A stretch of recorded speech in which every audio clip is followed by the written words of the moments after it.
As you can see on the board, we're continuing our study through the book of Ecclesiastes. We've made it to the end of chapter 7 here. We're going to finish up chapter 7 and go into chapter 8. If you want to turn and read with me, it's on page 770 of the Pew Bibles. We have a pretty short section here this afternoon. I have written on the board verses 23 through the first verse of chapter 8. I forgot that Aaron told me he was going to take verses 23 and 24, but I already wrote this, so we're going to briefly talk about those again, even though Aaron already did, and then we'll finish out the chapter and keep going. So let me get this started here. All right. Ecclesiastes chapter 7, beginning in verse 23, the Bible says, "All this I have proved by wisdom. I said I will be wise, but it was far from me. As for that which is far off and exceedingly deep, who can find it out? I applied my heart to know, to search and seek out wisdom and the reason of things, to know the wickedness of folly, even of foolishness and madness. And I find more bitter than death the woman whose heart is snares and nets, whose hands are fetters. He who pleases God shall escape from her, but the sinner shall be trapped by her. Here's what I have found," says the preacher, "adding one thing to the other to find out the reason, which my soul still seeks, but I cannot find. One man among 1,000 I have found, but a woman among all these I have not found. Truly this only I have found, that God made man upright, but they have sought out many schemes. Who is like a wise man, and who knows the interpretation of a thing? A man's wisdom makes his face shine, and the sternness of his face is changed." So first here, Solomon says that all this I have proved by wisdom, or tested by wisdom is a word that we would probably use. He's again saying that he has examined life, he's examined everything, and specifically everything he's talked about in chapter 7 that Aaron talked about last time. He tested everything with the best wisdom that he had. This was his intelligence, the wisdom that he had under the sun. But still, ultimate meaning and answers have escaped him. And we've seen that over and over again already in the book, that Solomon just keeps finding dead ends, basically, in his life. But here he's found that even the great wisdom of Solomon has limits. There are some things that even Solomon did not know, and he couldn't figure it out no matter how hard he tried, even though the Bible tells us that he was maybe the wisest man to ever live on this earth.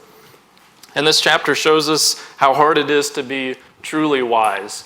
Nobody with just earthly wisdom can be truly wise and really know the answers to everything.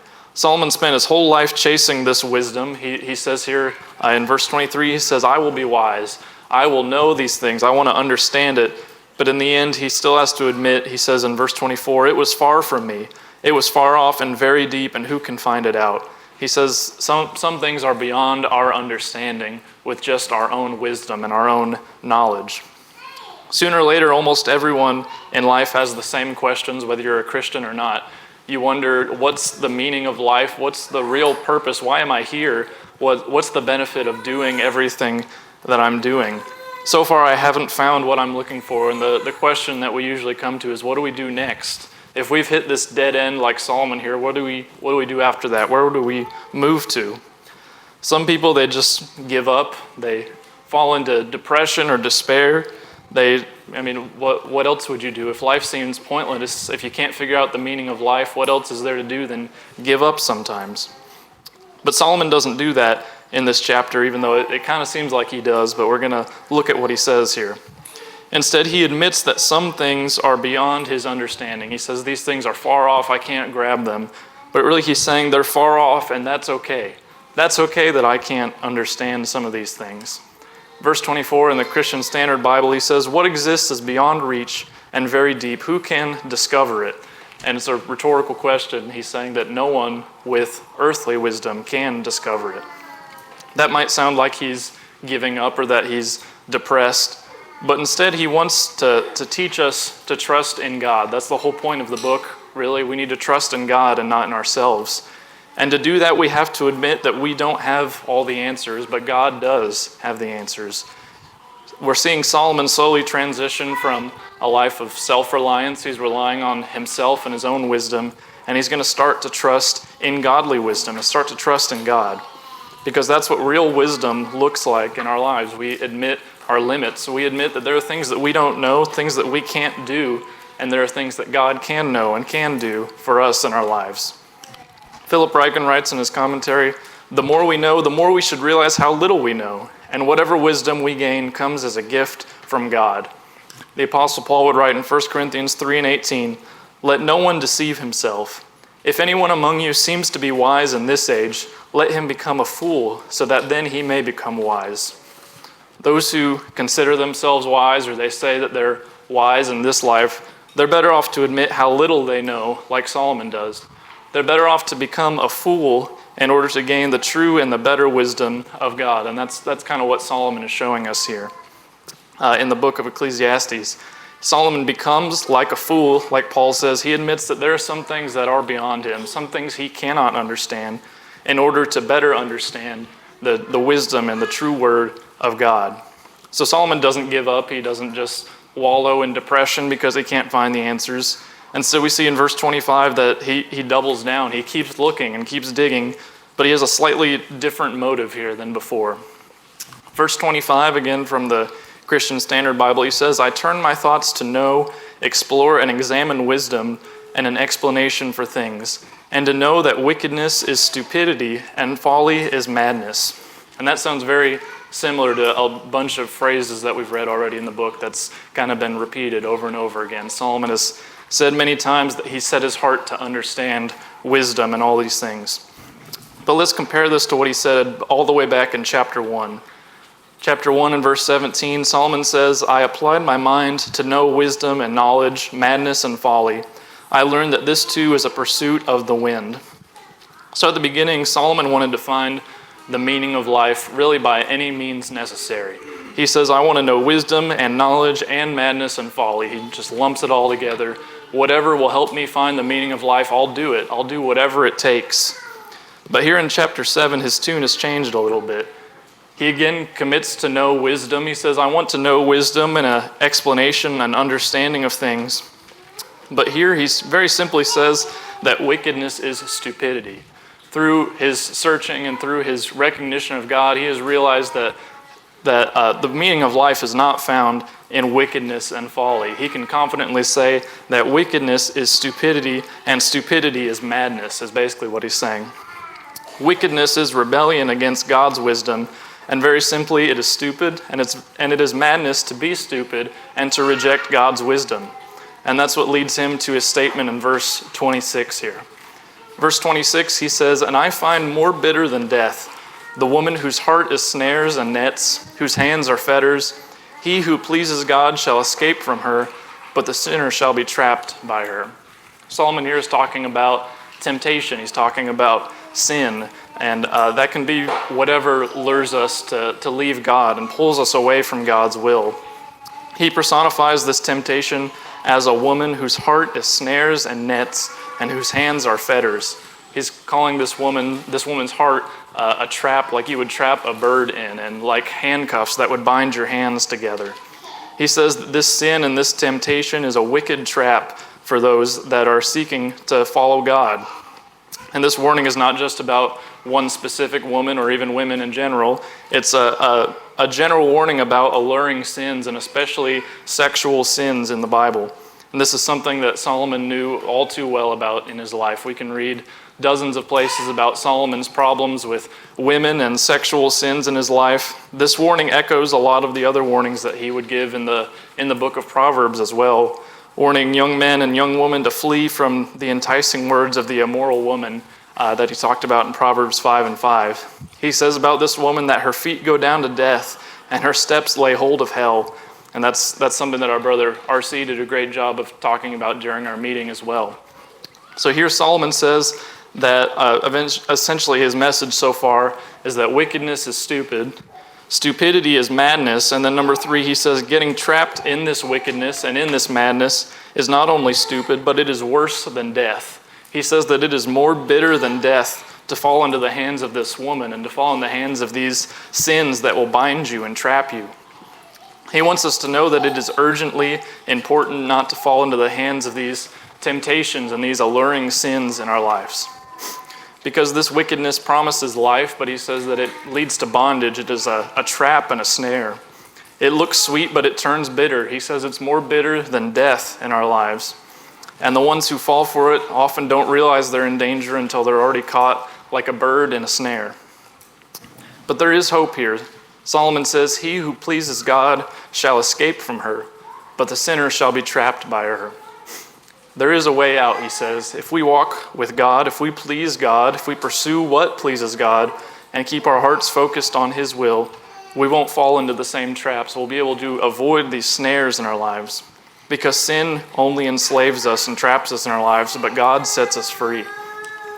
Galatians 5, verse 1, the Apostle Paul says, "Stand fast, therefore, in the liberty by which Christ has made us free, and do not be entangled again with the yoke of bondage." That's the yoke of sinful bondage in our lives. So Solomon says, don't fall into this trap, because wickedness is stupidity. It is madness. You don't want that in your life. There's nothing worse than that. He says that it is even more bitter than death to fall into that trap in your life. Number 3, beginning in verse 27, he says, "Here's what I found," says the preacher, "adding one thing to the other to find out the reason, which my soul still seeks, but I cannot find. One man among 1,000 I have found, but a woman among all these I have not found. Truly this only I have found, that God made man upright, but they have sought out many schemes." Solomon here says, here's what I've found. He's kind of giving us a debrief or a little summary of his main conclusion so far. This is the main thing that he wants to tell us in this part of the book. He does this by adding one thing to the other. He's kind of stacking all the evidence. I think about like a crime show. You know, they have the big bulletin board with all the pieces of yarn going between the evidence. That's what he's doing here. He's trying to put together the puzzle of wisdom piece by piece. But even after all this searching, Solomon says, I still haven't found what I'm looking for. He says he even searched for a wise or a righteous person in his life. Maybe he's thinking that this person can help him out in his search for the meaning of life or something. But he says that he looked for a righteous person in his life. But out of 1,000 men, he says maybe one of them was righteous, but even that man wasn't perfect. And he said he's yet to find a righteous woman in his life. And again, Solomon is not saying that women are worse off than men. But again, he's pointing out how rare it is to find anyone who's truly wise or godly in life, regardless of their gender. And specifically, that tells us a little bit about Solomon's life. Again, we know the type of women that Solomon had in his life, and shouldn't be surprising to us that he couldn't find a godly woman in his life. Solomon had some wise and godly men in his life. We know that he interacted with the prophet Nathan. I'd find it interesting if he was talking about the prophet Nathan here, but I think it's more of a general proverb that he's giving here. But the deeper problem isn't about men or women specifically. He's not saying that there's only one righteous man in 1,000, no matter where you go. The problem is about humans in general, and specifically the human heart. Solomon says in verse 29, God made man upright, but they have sought out many schemes. In other words, the problem isn't with God. The problem isn't with the world or anything else. The problem is with us. God made us good, but we chased our own way. We ran from God's design, and Solomon says we got tangled up in our own plans and our own ideas. And that's why Solomon can't find the answers that he's looking for. That's why he can't find a righteous man or a righteous woman in his life. That's why life doesn't make sense. That's why everything feels broken, because people are broken. People are the problem under the sun. That's why things are bad under the sun. This is his main and very important conclusion at this point in the book. He says the biggest problem in life isn't the mystery of suffering. It isn't the limits of wisdom like chapter 7 talked about. It isn't the oppression that's happening under the sun. The biggest problem is the sinfulness of the human heart. That's the biggest problem, and that's why life doesn't make sense and why things are so bad under the sun. Solomon traces everything back to the real source of all the world's confusion and corruption. He says, in the beginning, man was made in the image of God, but in their many schemes, man walked away from God. And when you walk away from the God of all wisdom and all goodness, of course life stops making sense. Of course it's hard to find wisdom and goodness in a world full of corrupt humans. That's really the problem here. God made us upright, but we chose our own way, and that's why wisdom is so hard to find. And that's why next Solomon, this next verse is kind of out of nowhere it seems, but really Solomon is just reflecting on what true wisdom looks like and how rare and beautiful true wisdom is, especially in a world full of corruption and sin. Chapter 8 and verse 1, Solomon says, "Who is like a wise man, and who knows the interpretation of a thing? A man's wisdom makes his face shine, and the sternness of his face is changed." So after all this searching and talking about man's schemes and the wickedness that's in the world, Solomon stops and he seemingly just admires how rare and beautiful true wisdom is in our lives. He says, "Who is like a wise man?" He's saying, basically saying, have you ever met someone who is truly wise? Who around you is a truly wise person? Not just smart or successful, but someone who really understands life. They understand their meaning and their purpose in life, and they enjoy everything that God has blessed them with. They're a good example of everything that we've talked about in Ecclesiastes so far. They're a person who responds to everything with grace, patience, and clarity. This is someone with godly wisdom in their life. That's a truly wise person. And again, Solomon wants to emphasize how rare and beautiful a wise person like this can be in our lives. He says this godly wisdom can actually change the way that a person looks. He says wisdom softens the sternness of a person's face. And I hope that we've seen that on someone's face in our life, someone who is a truly wise person. When someone lives without God, when they are not this person that he's talking about, sometimes it shows too. We see people that are stern, they're harsh, or they're proud, and you can see it on their face sometimes. But when someone walks with God, their face begins to reflect God. Solomon says a man's wisdom makes his face shine. And this, he's not just saying that they're a happy person, that they always have a smile on their face. That's a big part of it. But instead, he's saying that you can see their wisdom. You can see their joy in their life. David writes in Psalm 34 and verse 5, he says, "Those who look to God are radiant with joy, and their faces will never be ashamed." That's what I think about when Solomon talks about their face shining from wisdom here. That's the difference that godly wisdom can make versus earthly wisdom that Solomon had seen so far. It doesn't just change how we think, but it changes who we are. It can give us a joy that other people can see in our lives. That's what happens when God's face shines on us, when we're transformed by the image of God. Like Moses coming down from Mount Sinai, the Bible tells us that our faces will start to shine back. People will be able to see it on us. Maybe you've seen that kind of joy that Solomon is talking about on a faithful or older Christian that you've known. That's a beautiful thing to have in our lives. And that's the type of wisdom that we should ask God for. Not just to know more or be smarter in our lives, but to be more like God. To be able to show the world that we are following God, that we are like Him, so that others can see the joy that is in us. 2 Corinthians 3 and 18, the Apostle Paul says, "But we all, with unveiled faces, beholding as in a mirror the glory of God, are being transformed into the same image from glory to glory, just as by the Spirit of the Lord." And that's what I think that Solomon is talking about when he says that this man's face shines from the wisdom of the Lord. And we too can be like that if we are following God. Like the Apostle Paul here says, we can be transformed into the same image from glory to glory by the Spirit of the Lord. Thanks for watching this video. I know what you're thinking. I don't want to miss another video from this channel.